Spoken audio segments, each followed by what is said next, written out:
faithfully delivering value by interpreting great books worldwide. Hi, this is Sally, and I'm here to talk about books. Today, we're interpreting the book called Mei Chu Shengxi Mo Ye Men, The Legend of Zhang Daqian. In the seventh year of the Republic of China, which is the winter of 1918, Zhang Quan, the 19-year-old son, as Ware, the best of the salt merchant, left home after his fiancée passed away and joined the Songjiang Chanding Temple to become a monk. The temple abbot gave him the Dhamma name Daqian, but when it came time for the formal tonsure and ordination, he argued against burning the precept scars, claiming he had already seen through worldly desires and attained enlightenment, so it was unnecessary. After debating with the monk all night to no avail, this 19-year-old decided to slip away. Though he left without saying goodbye, he kept the name Daqian. From then on, Buddhism lost a chanting monk, but art history gained a legendary tale.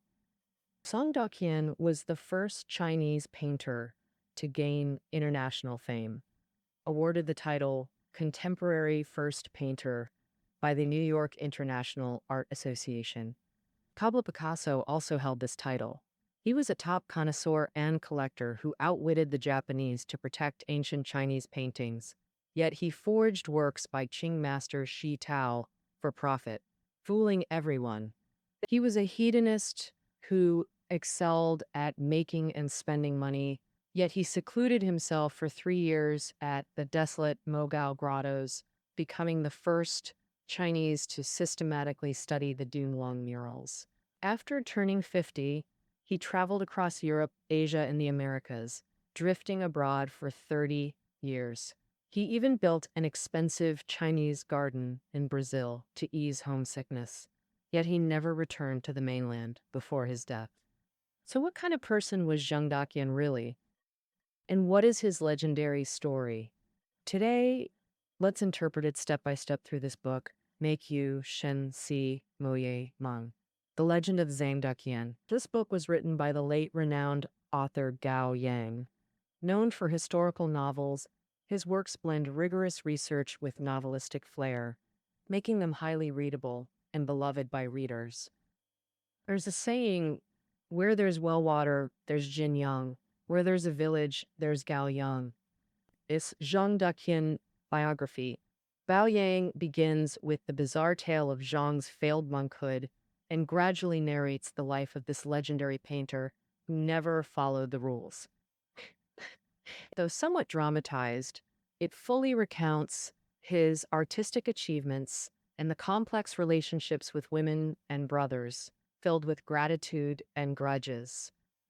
In the book's title, Mei Chu is a rock Zhang collected abroad that resembled his hometown's landscape, and Mo Ye was his residence in later years. We'll interpret it based on the book's structure following Zhang Daqian's life journey.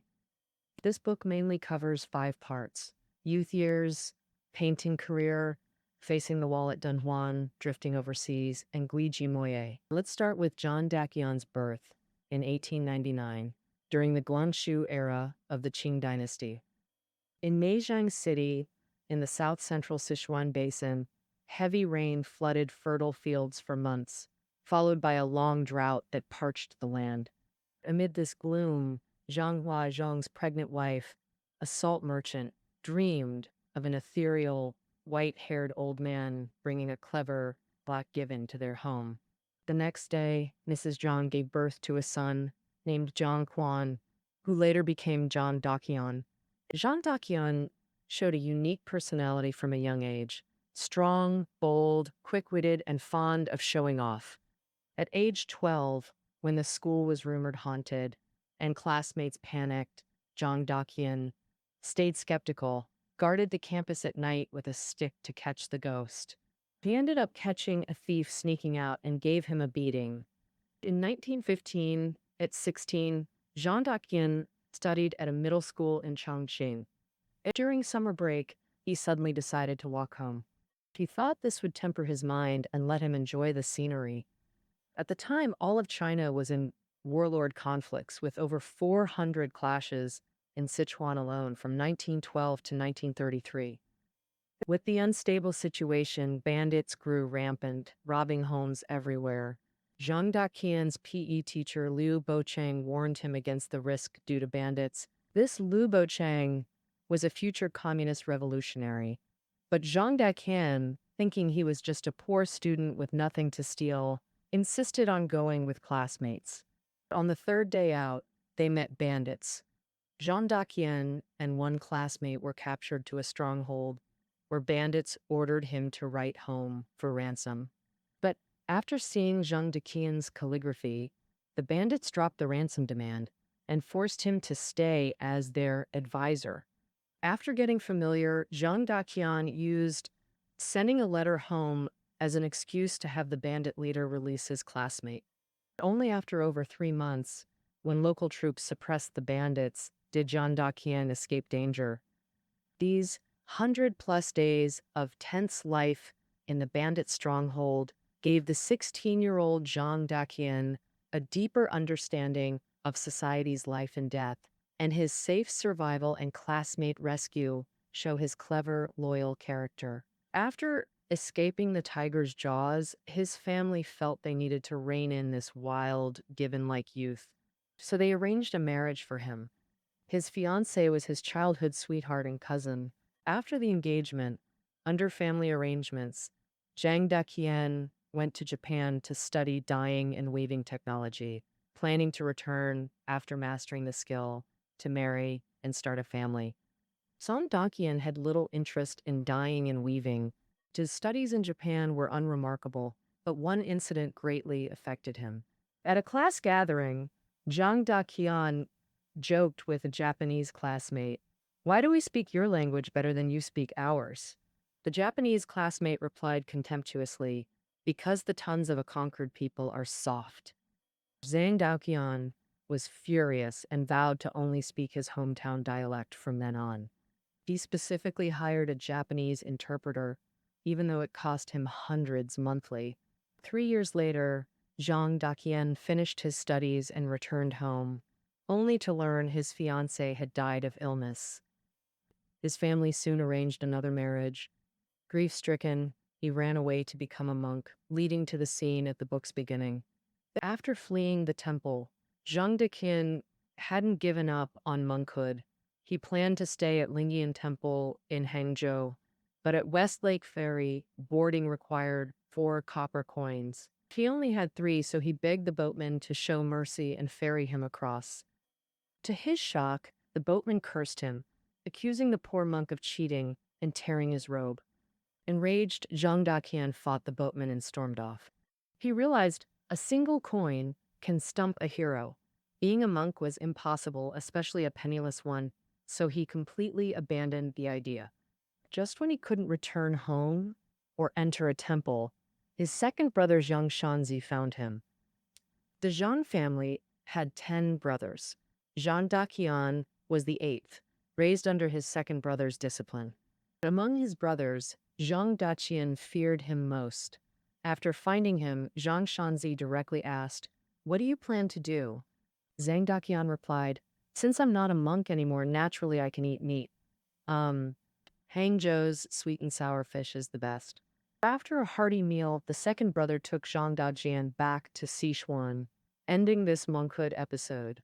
Though it sounds almost childish, this was a crucial turning point in Zhang Daqian's life. After this, he shed his adolescent sorrows and constraints, beginning his inward maturity. Moreover, while at the temple, Zhang Daqian saw many ancient paintings in the collection.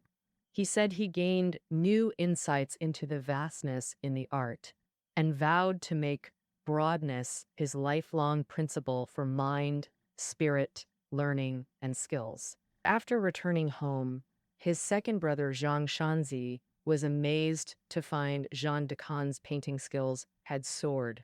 Upon asking, he learned it was all from studying ancient paintings himself. After thinking it over, he marveled at his genius and decided to steer his younger brother toward a career in painting. Zhang Daqian, who never liked dyeing and weaving anyway, happily agreed. He followed his second brother to Shanghai, starting a new chapter of learning and selling paintings. Under his second brother's arrangement, upon arriving in Shanghai, Zhang Daqian apprenticed himself to Zhen Shi and Li Ruqing. At that time, the painting world's mainstream was emulating Shi Tao, a great Qing dynasty painter who was a descendant of the Ming dynasty royal family. His nation was destroyed, and his family perished. Later, he became a monk, opposing the conservative trends in painting and advocating for expressive brushwork.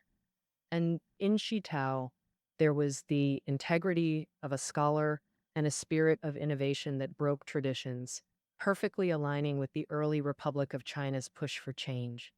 His teachers revered Shi Tao deeply, so Zhang Daqian started by copying Shi Tao and quickly became a master at it. Many called Zhang Daqian a painting genius, but his practice was incredibly hardworking.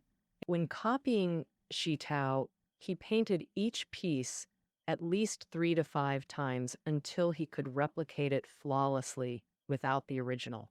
He demanded himself to paint at least one piece daily, otherwise he wouldn't sleep. Besides copying, he always kept the book of Shi Tao's painting theories on his desk, and he studied it every day, wearing the book out. Shi Tao loved painting Huanshan, so Zhang Daqian went there multiple times to sketch, trying to feel Shi Tao's mindset while creating art. Zhang Daqian said, "Some used to say 3 parts effort, 7 parts talent, but I think it should be reversed. Effort elevates talent." Zhang Daqian's skill in copying Shi Tao grew so high that every plant, tree, mountain, and stream he painted could fool experts, almost as if Shi Tao were alive, showing his artistic mastery. Zhang Daqian began selling his copies of Shi Tao's paintings for money. In the entire painting world of the Republic of China, almost no one could tell they were fakes. From Marshal Zhang Shuiliang to collectors like Luo Zhenyu and great painters like Huang Binhang, all bought Zhang Daqian's forged Shi Tao paintings. Regarding the forgeries, Zhang Daqian seemed unashamed. He even deliberately showed the fake drafts and seals at buyers' appreciation meetings to tell them, "This painting isn't an authentic Shi Tao work." Actually, Zhang Daqian did care about reputation, but youthful arrogance and urgent need for money led him to choose forgery for huge profits. So what did he do with that money? A small portion went to, support his impoverished teacher Li Ruqing, while most was used to buy ancient paintings. Zhang Daqian had an almost obsessive dedication to ancient paintings, especially Shi Tao's works. Whenever he heard of an authentic Shi Tao piece, regardless of distance, he had to see it. Shi Tao paintings were expensive, but Zhang Daqian never considered cost. If he could buy, he would. This resulted in him often being in financial straits, owning priceless collections yet having no place to stand, despite high forgery income. Over his lifetime, Zhang collected up to 500 authentic Shi Tao works. This exposure made him an expert in authenticating ancient paintings. He once proudly said, "Xu Beihang called me the greatest in 5 centuries. I dare not accept that, but I do consider myself the top authenticator of the last 500 years. Meaning he had deep expertise in authentication and could be called the top authority on painting verification. However, these collected paintings nearly cost Zhang Daqian his life at Japanese gunpoint. After the 1937 Marco Polo Bridge incident, full-scale anti-Japanese war erupted, and Beijing fell. Zhang Daqian couldn't escape in time and was placed under house arrest by the Japanese. The Japanese told Zhang that if he surrendered his paintings, they'd release him and build a donation museum exhibiting his works alongside Shi Tao's. Zhang pretended to agree, lied that the paintings were in Shanghai, and used fetching them as an excuse to send his family away. Secretly, he arranged friends to smuggle the paintings out while hosting banquets in Beijing to feign satisfaction and mislead the Japanese. After the paintings reached Shanghai, Rumors spread that Zhang had been executed for deceiving the Japanese, and his Shanghai students held a memorial. The Japanese gave Zhang 1 month to debunk rumors in Shanghai. Upon arriving, he immediately fled to Hong Kong with family and paintings. After over a year of Japanese house arrest in Beijing, he finally escaped the tiger's jaws. That year, at 39, amid life-threatening escape, he painted a self-portrait inscribed, "This picture is left for future generations." In this painting, Zhang Daqian sits under a pine tree as fierce winds blow leftward, while the pine trunk leans rightward, showing the painter's resolute determination to resist. In late 1939, Zhang Daqian traveled from Hong Kong to Guangxi and Guizhou, eventually returning to Sichuan. Amidst the chaos of war, the art market was sluggish, and he was unwilling to risk going out. He secluded himself on Qingsheng Mountain in Sichuan, spending his days immersed in the landscapes, painting diligently. Over 2 years, he painted over 1,000 landscape paintings, greatly advancing his artistic skills.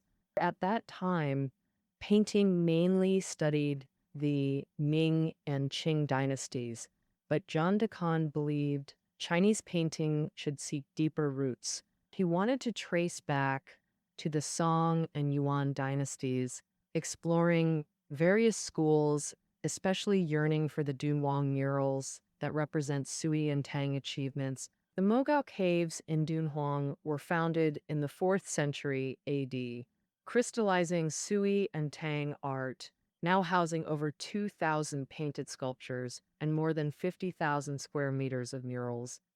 Zhang Daqian made up his mind to visit Dunhuang. Just as he was about to arrive in Dunhuang, Zhang Daqian received news that his second brother, Zhang Shanzi, was critically ill and had passed away. Due to the long distance, he couldn't see him one last time, becoming a lifelong regret. But the loss of his loved one didn't stop him. After nearly a year of preparation and travel, in June 1941, Zhang Daqian first set foot in the Mogao caves of Dunhuang.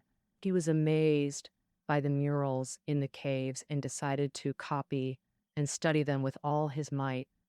He said, "Many people think this is folk painting, but I see it as the work of master artists." At that time, Dunhuang was a desert of yellow sand, desolate and uninhabited, with no electricity or water, making living conditions extremely harsh. Zhang Daqian numbered each cave, which was the first time this had been done in China. Following the numbering, he entered the caves every morning to copy, only emerging in the evening, eating just one lunch at the cave entrance. Copying murals in caves differs from indoor painting. For the bottom, one has to lie on the ground, and for the top, stand on ladders, looking up to outline a large mural, often taking dozens of days to complete. Thus, the planned 3-month trip to Dunhuang gradually extended to 3 years. During these 3 years, Zhang Daqian copied 276 Dunhuang murals. To raise funds for travel and painting supplies, he sold some ancient paintings and took a loan of 5,000 taels of gold from a bank. This debt wasn't repaid until 20 years later. Zhang Daqian self-mockingly said, "Coming here to serve a sentence, yet willingly coming to Dunhuang." Zhang Daqian was very particular about his quality of life. He often told the story of ancient people using 300 sheep to boil 1 bowl of soup, meaning that if you want to eat well, you shouldn't fear expense or trouble. He used different cups for drinking tea and would discard it after only 3 infusions. But in Dunhuang, it was hard to get vegetables all year round. To improve meals, Zhang Daqian led students to clear land for farming and even had lotus roots delivered for planting. But due to harsh climate conditions, it failed. He regretted this deeply and painted a lotus scene, noting, "I dreamed of creating Jiangnan scenery in the desert." Now, there's no chance to sing lotus-picking songs. It truly breaks my heart. However, while Zhang Daqian obsessively copied Dunhuang murals. Criticism against him grew louder. Some claimed Zhang Daqian's copying damaged the Dunhuang murals. One day, John received a telegram stating, Mr. Zhang Daqian's prolonged stay in Dunhuang has drawn considerable criticism from central authorities. It reprimanded Zhang Jun. Regarding mural damage or staining, avoid misunderstandings, meaning he should be careful not to soil them. These brief words pierced Zhang Daqian's heart like needles. He believed he came to copy with boundless reverence for Dunhuang's art. For years, he exhausted himself protecting the murals. To fund life in Dunhuang and materials for copying, mineral pigments, paper, tools, he spent his entire fortune and incurred heavy debts. Before him, no Chinese had willingly come to this harsh land to study Dunhuang. Now, just as research showed results, people came to disrupt it. Helpless, Zhang Daqian decided to leave Dunhuang, giving his collected materials to official researchers. Taking his 276 copied murals, on his return to Sichuan, he exhibited the murals, causing a sensation. Scholar Chen Yangke wrote, though copies Mr. Daqian's Dunhuang works contain creative merit, achieving a unique new realm in our national art. Famous painter Ye Qianyu said, Zhang Daqian alone accomplished what only national resources could achieve. In an era of deep calamity and cultural decline, he rediscovered Chinese cultural confidence at Dunhuang. After Dunhuang, Zhang Daqian's painting mastery entered a new phase. His vision surpassed contemporaries. His style moved beyond Shi Tao and Mingqing traditions, embracing Sui Tang grandeur with richer colors and more figure painting. Meanwhile, his fame grew, with constant exhibition invites worldwide. In 1949, at 50, Zhang Daqian settled in Sichuan. Both mainland China and Taiwan hoped he'd stay. He gave no reply. In December, using an art exhibition in India as an excuse, Zhang Daqian went to India accompanied by his wife and youngest daughter. Before departure, he instructed his sons and students to stay active, saying, I'll be back soon. But he never returned. For nearly 30 years, Zhang Daqian traveled across Europe, Asia, South America, and North America. Yet his homeland's landscapes could only be seen in dreams. For Zhang Daqian, choosing where to live depended on three conditions. First, political stability. Second, economic prosperity. And third, freedom and liveliness. Because only such places had people willing to pay high prices for paintings, spend freely on pleasures, and avoid controversy. After deliberation, in 1952, Zhang Daqian decided to settle in South America. He brought hundreds of luggage cases, including 6 black and white monkeys, 8 Persian cats, and 4 prize dogs. But reportedly, these cases were golden jade outside, rotten cotton inside. Zhang's little trick to show off and attract foreign attention. Sure enough, this spectacle soon got him an audience with Argentina's Eva Perón, making him an instant sensation. After a year in South America, Zhang bought 200 acres near Sao Paulo, Brazil, spending a fortune to build a garden. This was a standard Chinese garden. He uprooted existing roses, replacing them with plum blossoms, peonies, and pines. He planted bamboo groves, dug ponds, and built rockeries, pavilions, and corridors. He named the garden Bade Yuan, found a rock resembling his hometown's map as its centerpiece, and inscribed words on it. Meiqiu implies a tombstone, and plum blossoms are the most quintessentially Chinese flower. He said after death, he'd be buried beneath this stone, a symbolic return to his homeland. Dade Yuan was funded by Zhang's antique painting deals. Though abroad, he had contacts in Taipei, Hong Kong, and Tokyo. Once alerted to a painting, he'd fly to authenticate it. His sharp eye and fame brought huge profits. In 1956, Zhang held an exhibition in Paris at the Louvre's East Gallery. Meanwhile, the Louvre's West Gallery featured Western Fauvist Matisse. Organizers designed this East-West artistic showdown, earning Zhang rave reviews. Western critics declared only Picasso could compare to him, Picasso representing Western modern painting's pinnacle. Thus, Zhang Daqian's request to meet Picasso was delivered to him. Picasso gladly agreed. That day, Jean arrived at Picasso's Paris residence in traditional Chinese robes and cloth shoes, while Picasso, who usually wore only shorts, deliberately put on trousers, leather shoes, and a tie to welcome him. Picasso showed Zhang 5 large books of his copied Chinese paintings, saying, "In the world of art, first place belongs to you, Chinese." Later, Picasso gifted Zhang a Spanish pastoral god painting, and Zhang reciprocated with a double bamboo artwork. Picasso then painted over 10 portraits of Zhang, while Zhang gave him 2 calligraphy brushes. These weren't ordinary brushes. They were crafted by Zhang Daqian himself. Made from 1 kilogram of hair collected from 5,000 cow ears at his Brazilian ranch and processed in Japan, these 8 cow ear brushes symbolized leadership. John gave Picasso 2, acknowledging his pinnacle status in the art world. After 17 years at Yuan, 71-year-old Zhang moved to the U.S. for better medical care. Since 60, his cataracts worsened, gradually blinding him, a death sentence for a painter.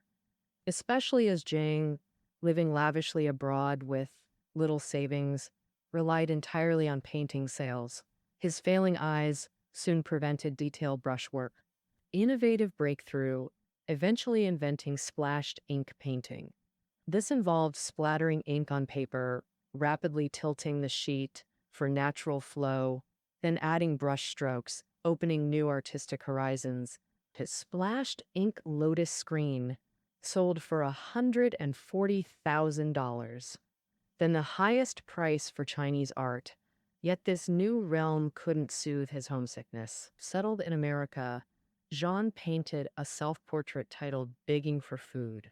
It depicted a white-haired elder leaning on a staff, holding a bowl while begging. Though a world-famous artist, the self-mocking title revealed a wanderer's desolate heart. He wrote, "My heart truly ages, back aches, eyes dim, willing to drift in exile, yet dare not speak of homesickness." Zhang later gifted this painting to Taipei's Palace Museum, where it was engraved on stone.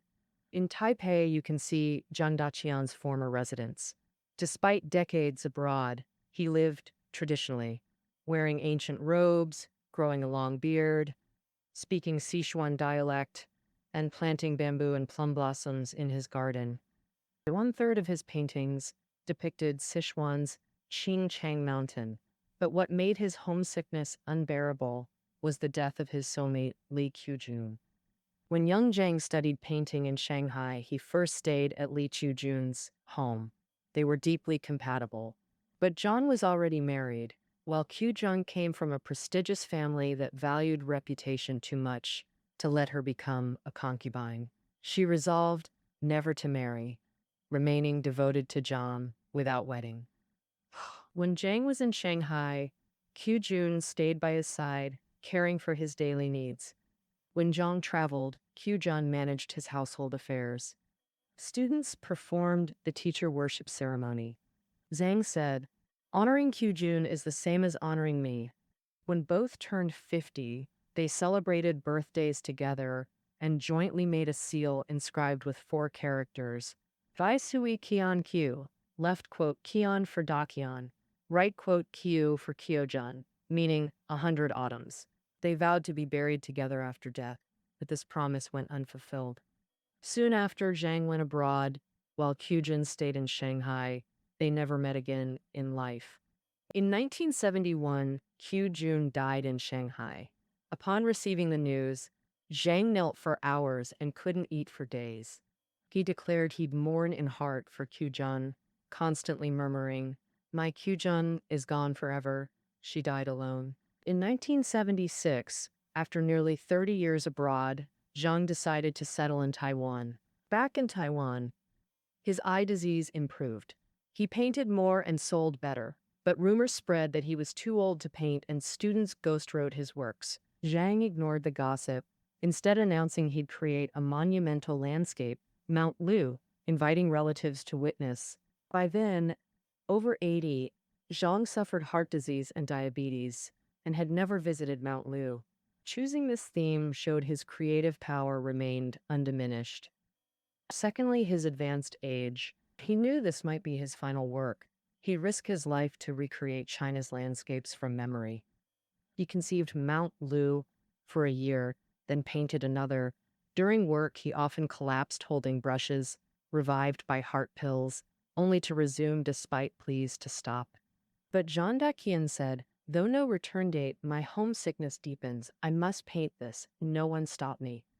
In January 1983, this painting finally debuted in Taipei, 10.8 meters long, 1.8 meters high. Mount Lu appears, yet echoes of Qingcheng, Huangshan, and Yimei mountains linger. 2 months later, on March 8, 1983, Zhang asked for his 13 published painting albums to inscribe dedications for mainland friends. Seeing him weak, his wife urged postponement. Zhang replied, "If not now, never again." While inscribing the 12th album, he collapsed and never woke. He died at 84.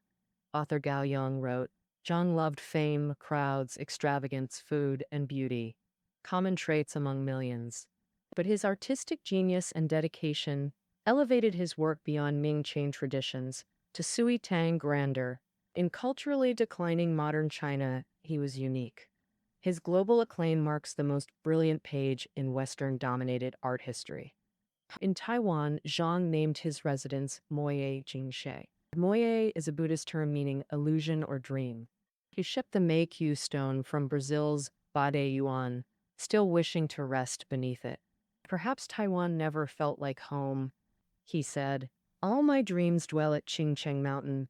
Did his soul return home within Mount Lu's misty clouds? All right.